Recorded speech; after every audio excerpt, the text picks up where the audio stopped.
सुजलाम सुफलाम मलयज शीतलाम सस्य श्यामलाम मातरम वंदे मातरम। तो मुस्लिम लीग के उस दलाल को, अफगान से भारत के ऊपर आक्रमण करने वाले उस भारत विरोधी को सरफरोशी की तमन्ना अब हमारे दिल में है।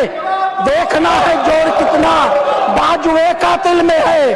छात्र जीवन से सुनता था, छात्र जीवन में कहानी बताते थे, जिसको न निज गौरव तथा निज देश का अभिमान है वह नर नहीं है, पशु निरा है और मृतक समान है। छात्र जीवन में कुछ और पढ़ा अध्यक्ष महोदय। इस सदन में आकर मैंने देखा देश का गौरव कैसे अपमानित हो, देश की संस्कृति और सभ्यता को कैसे अपमानित किया जाए।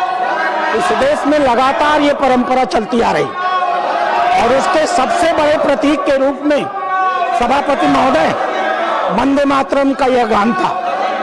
पिछले 123 सालों से इस देश में वंदे मातरम अपमानित हो रहा है।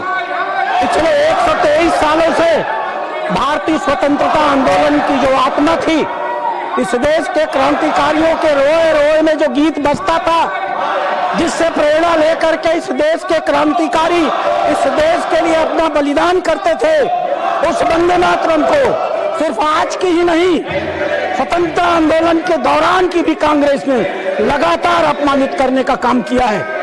आप कभी कल्पना करिए, वो राम प्रसाद बिस्मिल जो इस देश में कहते थे सरफरोशी की तमन्ना अब हमारे दिल में है। देखना है जोर कितना बाजुए कातिल में है, खींच कर लाई है हमको कत्ल होने की उम्मीद। कातिकों का आज जमघट कूचे कातिल में है। वो कल्पना करिए, वो 16 साल का करतार सिंह सराबा जो इस देश के लिए बलिदान करता था, इन्हें शर्म नहीं आती थी। वो कहता था भारत जननी तेरी जय हो विजय हो, तेरे लिए मृत्यु हो स्वर्ग का द्वार, बेड़ी की झंझन में बीड़ा की लय हो, आए पुनः कृष्ण देखे दशा तेरी, रामा शिवा का फिर से उदय हो। वो अशफाक जिसने 19 साल की उम्र में फैजाबाद की जेल में अंग्रेजों ने फांसी पर चढ़ा दिया।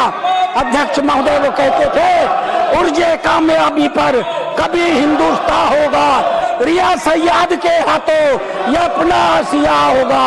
कभी वो दिन भी आएगा जब अपना राज देखेंगे, जब अपनी ही जमी होगी, जब अपना आसमां होगा।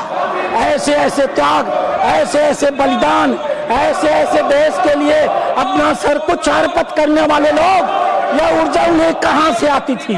यह ऊर्जा उन्हें वंदे मातरम से आती थी। जब वो गाते थे सुजलाम सुफलाम मलयज शीतलाम सस्य श्यामलाम मातरम वंदे मातरम, तो देश का एक एक नागरिक, देश का एक एक क्रांतिकारी इस देश के लिए बलिदान हो जाया करता था। लेकिन सभापति महोदय, चूंकि यह क्रांतिकारियों का ध्वज घोष था, क्योंकि क्रांतिकारी इस गीत से प्रेरणा लेते थे, इन कांग्रेस के लोगों को उस गीत से हीन भावना का एहसास होता था, उन्हें अपने बौनेपन का एहसास होता था। उन्हें लगता था कि इस देश में ये सारे क्रांतिकारी ही देश की आजादी की लड़ाई में केंद्र में है और इसीलिए लगातार उन क्रांतिकारियों को अपमानित करने के लिए वंदे मातरम को अपमानित करते थे। इतिहास गवाह है सभापति महोदय, एक और फांसियां दी जा रही थी एक क्रांतिकारियों को और दूसरी ओर यह लोग गांधी और इरविन का समझौता कर रहे थे कि भगत सिंह को फांसी देनी है तो इरविन समझौता के पहले दे दो। अध्यक्ष महोदय, एक बार भी इस देश की संविधान सभा में एक बार भी वंदे मातरम के ऊपर चर्चा नहीं हुई। न जाने कितने विषयों पर चर्चा हुई।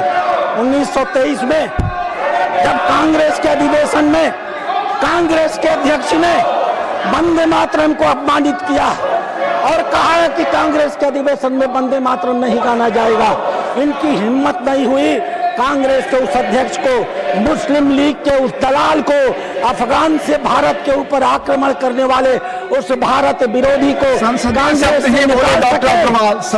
महोदय 2020 में 21 में असहयोग आंदोलन शुरू हुआ उसी समय इन्होंने देश के बंटवारे की नींव रखी थी। अगर असहयोग आंदोलन में खिलाफत को न जोड़ा गया होता, अगर मुसलमानों को न समझाया होता कि तुम्हें इस देश की आजादी की लड़ाई से कोई मतलब नहीं है, लेकिन चलो हम खिलाफत को जोड़ देते हैं, तुम आजादी के साथ सम्मिलित हो जाओ। अध्यक्ष महोदय, यह इतना महत्वपूर्ण विषय है, मैं आपसे आग्रह करूंगा मुझे चंद बातें कहने दे। 1957 में 1957 में एक बिल प्रस्तुत हुआ, national insult honour of act, और आप जानते हैं आपका समय खत्म हुआ, क्या प्राविधान किया गया था? आपका समय खत्म हुआ, उसमें प्राविधान किया था